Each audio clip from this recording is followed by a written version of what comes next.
Halloween 3: Season of the Witch was released in 1982 as the third installment of the Halloween series. The film marked a sharp split from the previous two movies as it had nothing to do with Michael Myers, and that is where all the interesting things begin. At the time of its release, it was considered a box office disappointment.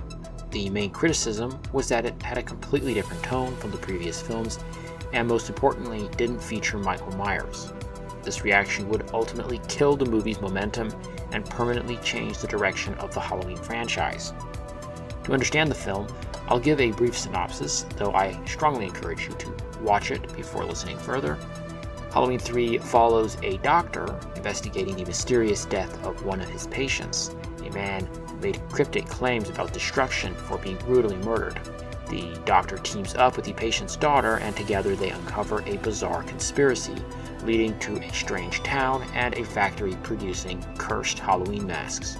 These masks are part of an ancient black magic ritual designed to unleash death across the world on Halloween night. The duo attempts to stop the cult, but the movie ends with an uncertain and potentially apocalyptic finale. Two things from the film that became a permanent part of Halloween would be the three iconic masks that you have undoubtedly seen before, along with the creepy jingle that comes from the commercial made to trigger the curse.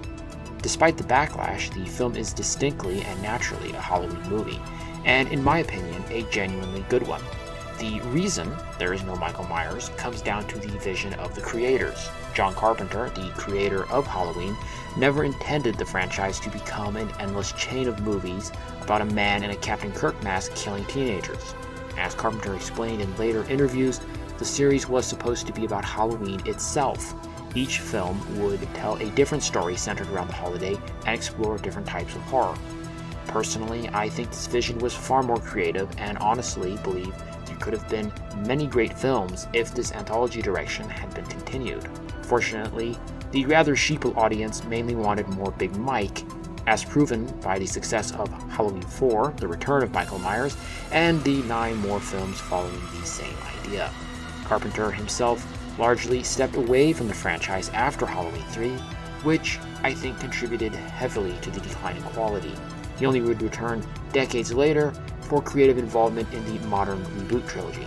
Carpenter has openly stated that he was burned out on the Michael Myers storyline and even viewed Halloween 2 as somewhat of a cash grab. The exhaustion was part of why Halloween 3 was made so radically different. I personally consider Carpenter to be one of the greatest horror filmmakers, if not the best, and it's disappointing that we never got to see more of what his vision for the series looked like. Overall, I would highly recommend Halloween 3. It stands on its own as one of the great 1980s horror films, and if you watch it without the expectations that audiences had in 1982, I think there's a good chance you'll thoroughly enjoy it. At this point, the franchise has been permanently solidified as the Michael Myers series, and I don't really see an opportunity for it to return to Carpenter's original anthology concept, especially now that Carpenter himself has largely stepped away from filmmaking.